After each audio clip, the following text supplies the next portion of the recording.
অসমে বাঙালি বলতে এখন আমরা যেই জায়গাটায় দাঁড়িয়েছি, দুর্ভাগ্যের বিষয় এবং লজ্জাবোধ হয় অনেক সময়। যেই জাতিটা ভারতবর্ষ স্বাধীন করার জন্য একটা বলিষ্ঠ ভূমিকা নিল, যেই জাতিটা ইংরেজ তাড়ানোর একমাত্র কারণ বললেও ভুল হয় না, যেই জাতিটা বুদ্ধিমত্তার বলে সারা বিশ্বকে পরিচয় দিয়েছে, যেই জাতিটার যেই ভাষার বই না পড়লে একজন বুদ্ধিজীবী হওয়া যায় না, সেই জাতিটার আজকে দুরবস্থা। তার কারণ বিভিন্ন ধরনের রাজনৈতিক পরিবেশের পাশাপাশি আমাদের আত্মসমালোচনারও কিন্তু দরকার রয়েছে। প্রথমত, অসমের বাঙালিরা রাজনৈতিকভাবে সচেতন না এবং নিজেদের অধিকার সম্পর্কে সচেতন না। সারা আসাম বাঙালি যুব ছাত্র ফেডারেশন 1990 সালের 20 এপ্রিল তারিখে গঠিত সংগঠন, যেই সংগঠনটার বয়স 36 ইয়ার্স, ফুল ম্যাচিউরড। আজকে সেই সংগঠনের নেতৃত্বে যতগুলো কার্যসূচি নেওয়া হয়, অতি দুর্ভাগ্যের সহিত আমি বলতে হচ্ছে, একটা সময় আমরা যখন বিভিন্ন ধর্ণা আন্দোলন করতাম, সেই সময় 5,60,000 মতো ডি ভোটার ছিল, আজকে থেকে 10-15 বছর আগে। যখন আমরা ধর্ণা করতাম, এই সংগঠনটায় অর্থনৈতিক সমস্যার জন্য বিভিন্ন সামাজিক কার্যসূচি, ধর্ণা, পলিটিক্যাল স্টেপ, লিগ্যাল স্টেপ নেওয়ার থেকে বিরত থাকতে হতো আমাদের, এবং ধর্ণাতে উপস্থিতির সংখ্যা কম থাকতো। আপনি ভাবেন, যে জায়গায় 5,60,000 ডি ভোটার, যদি 5,60,000 লোকে দিন 1 টাকা করে দেয়, তাহলেও কিন্তু 5,60,000 টাকা পার ডে কালেকশন হবে। এবং মান্থলি কত টাকা হবে? 5,60,000-এর মধ্যে 1 লক্ষ ডি ভোটার যদি ধর্ণাস্থলিতে থাকে, তাহলে একটা আসামের ইতিহাসে একটা বড় ধর্ণা হবে। কিন্তু সেই সচেতনতাটা আমাদের জাতির, আত্মসমালোচনার কথা আমি বলেছি, সেটা কিন্তু আমাদের সমালোচনা করার দরকার আছে। আজকে যেই জাতির জনসংখ্যা আমরা বলি প্রায় কোটির কাছাকাছি, 70-80 লক্ষ, ব্রহ্মপুত্র ভ্যালিতে 55 লক্ষটা আমাদের বলা হয়, সেটা 10 বছর আগে ছিল, 2011 সালের সেন্সাসের ভিত্তিতে যদি বলা হয়। এখন যদি দেখা হয়, সেটা 60 লক্ষে উপরে গিয়ে দাঁড়িয়েছে, 62 লক্ষ 63 লক্ষ এরকম।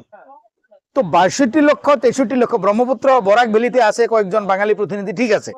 এই 62 লক্ষ 63 লক্ষ বা 65 লক্ষ জনসংখ্যার বিপরীতে কজন এমএলএ আছে, কজন মিনিস্টার্স আছে, কজন অ্যাডভোকেটস আছে, কজন ডাক্তারস আছে, কজন ডিসি আছে, কজন এসপি আছে, কজন ইঞ্জিনিয়ার্স আছে, কজন আসামে ম্যাট্রিকে এবং হায়ার সেকেন্ডারিতে ফার্স্ট ক্লাস ফার্স্ট পেয়েছে এবং হায়ার সেকেন্ডারিতে স্ট্যান্ড করেছে, 1 নম্বর পজিশন পেয়েছে, ম্যাট্রিকে স্ট্যান্ড করেছে একজন। কেন?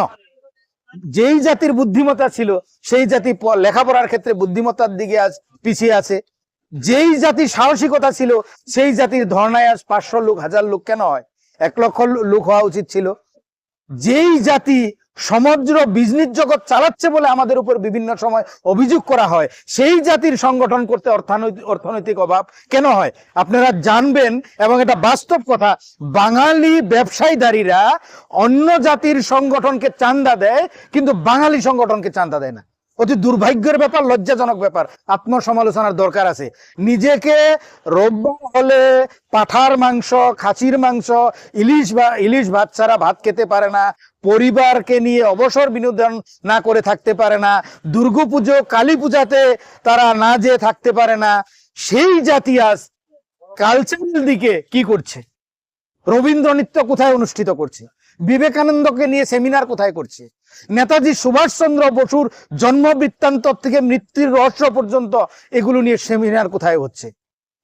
এই জাতিটা অসমীয়া ভাষা সাহিত্যের জগতে আজকে যে ধরনের ভূমিকা নেওয়া উচিত ছিল, এই জাতিটা সেটাও নেয়নি। আপনারা লক্ষ্য করে দেখুন, সেটাও কিন্তু নেয়নি। আজকে অসমীয়া সাংবাদিকতার জগতে যতগুলি বাঙালি জনসংখ্যার অনুপাতে থাকা উচিত ছিল, নেই। আজকে অসমীয়া সাহিত্যের জগতে যতগুলি থাকা উচিত ছিল, নেই। আমাদের মাঝখানে না আমরা বাংলা সাহিত্য সভা করে সাকসেস, না আমরা অসমীয়া সাহিত্য সভা করে সাকসেস, তাহলে আমাদেরকে স্বীকৃতি দেবে কে? আজকে বিভিন্ন সময় আমরা চরাঞ্চলের কথা বলি, আজকে চরাঞ্চলে আপনি অসমীয়া সাহিত্য সভা করুন, সেখানে 1-2 লক্ষ গ্যাদারিং হবে, কিন্তু যে জায়গায় 2 লক্ষ বাঙালি বসবাস করে সে জায়গায় অসম সাহিত্য সভার একটা অধিবেশন করুন, কিন্তু সেখানে আপনি 50,000 লোকের গ্যাদারিং পাবেন না। আত্মসমালোচনার কথা আমি বলছি। এই বাঙালি নিজের বাংলা সাহিত্য সভা করতে পারেনি, ভাবলাম যে অসমীয়া সাহিত্য সভা করতে পারেনি, বাঙালি বাংলা সাহিত্য সভা কোথায় করুন? যে বাংলা সাহিত্য সভা 1,00,000-2 লক্ষ লোক গ্যাদারিং করেছে, সেটাও করতে পারেনি।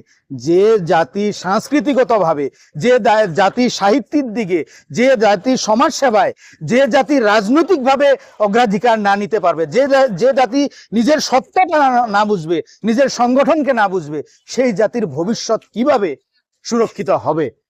এই প্রশ্নটা কিন্তু বিরাট বড় প্রশ্ন আজকে আমাদের দিকে, যার জন্য আমাদের আত্মসমালোচনার প্রয়োজন আছে।